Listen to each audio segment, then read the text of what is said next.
ನೀವೇ ಮಾತಾಡಿ ಹೆಂಗಸರು ಗಂಡಸರು ಎಲ್ಲ ಗಲಾಟೆ ಬಂದಲ್ಲ ಈ ಚೈತನ್ಯ ಸರ್ ಅವ್ರನ್ನ ಜೀವನ ಮುದ್ಕೆ ಹಾಕ್ಬಿಟ್ರೆ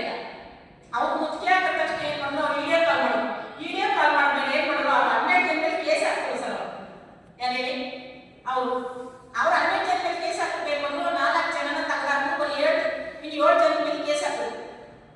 ಕಾಫಿಗೆ 12 ಜನರಲ್ಲಿ ಕೇಸ್ ಹಾಕೋದು ಅದರಲ್ಲಿ 7 ಜನ ತಗೊಂಡು 4 ಜನ ತಗೊಂಡ್ಬಿಟ್ಟು ಇನ್ನು 7 ಜನ ಕೇಸ್ ಇಂಪ್ರೂವ್ ಮಾಡಿದ್ದಾರೆ ಸರ್ ಅದೇನಾಯ್ತು ಅಂತ ಅದು ನಮ್ಗೆ ಮಾಹಿತಿ ಗೊತ್ತಿಲ್ಲ ಸರ್ ನಿಮಗೆ ಎನ್ಸಿಆರ್ ಆಗಿ ಎಫ್ಐಆರ್ ಕೊಟ್ಟಿವಾಗ ಇಲ್ಲ ಸರ್ ಅದೇನು ನಮ್ಗೆ ಬಂದಿಲ್ಲ ಈ ಬರದಲ್ಲ ನಿಲ್ಲಿಸಬೇಕು ಅಲ್ಲ ಸರ್ ಅದು ನನಗೇನು ಕೇಳಬೇಕ ಹಂಗ ಹಿಂಗ ಓದೋದೆಲ್ಲ ಕತೆ ಕಟ್ಟಿ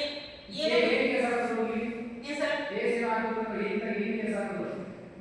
ಸರ್ ಅವ್ರು ಏನಕ್ಕೆ ಮಾಡಿದ್ರು ನಮಗೆ ಗೊತ್ತಿಲ್ಲ ಗಲಾಟೆ ಎತ್ಕೊಂಡು ನಾವು ಕಂಪ್ಲೇಂಟ್ ಕೊಡೋಕೆ ಹೋದ್ನು ಸರ್ ಬೇಯಿಸಲಾಗಿದ್ರೆ ಕಂಪ್ಲೇಂಟ್ ಕೊಟ್ಟರು ನಾವು ಕಂಪ್ಲೇಂಟ್ ಕೊಟ್ಟು ಸರ್ ಫಸ್ಟು ನಾವು ಕಂಪ್ಲೇಂಟ್ ಕೊಟ್ಮೇಲೆ ಯಾಕೆ ಸರ್ ನಮ್ಮ ಮೇಲೆ ಇಷ್ಟೆಲ್ಲ ಗಲಾಟೆ ಮಾಡ್ತಾರೆ ಅಂತ ಕಂಪ್ಲೇಂಟ್ ಕೊಡಿದಂತ ಮಾಡ್ತಾರೆ ಕಂಪ್ಲೇಂಟ್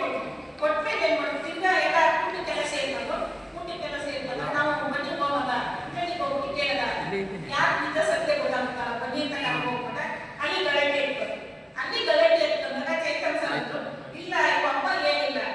ಸರ್ ಇವಮ್ಮ ಏನಿಲ್ಲ ಅದನ್ನ ನಿನ್ನೆ ಏನು ಕಳಿಸಿದ್ರಿ ಅದನ್ನ ಮಾಹಿತಿ ಬೇಕು ಅವರು ಅದನ್ನೇ ತಗೊಂಡು ನನ್ನ ಟಾರ್ಗೆಟ್ ಮಾಡ್ತಾ ಇದ್ದಾರೆ ಇದಕ್ಕೆ ನಾನು ಫೋನ್ ಮಾಡಿದ್ನ ನಾನು ಏನಾದ್ರು ಮಾತಾಡಿದ್ನ ಇದು ನನ್ನ ಫೋನೇ ತಗೊಳ್ಳಿ ನಾಗಿಷ್ಟು ತೆಗಿಸಿ ಅಲ್ಲ ಓಕೆ ಆಗ್ಲಿ ಈಗ ನೀವು ಕಂಪ್ಲೇಂಟ್ ಕೊಟ್ಟಿದ್ದೀರಲ್ಲ ಕಾಪಿ ಕೊಟ್ಟಿದ್ದೀರಾ ನೀವು ಯಾ ಸರ್ ನೀವು ಅವ್ರ ಕೊಟ್ಟೆ ಕಂಪ್ಲೇಂಟ್ ಕೊಟ್ಟೆ ಅದೆಲ್ಲ ಹೇಳಿದ್ರು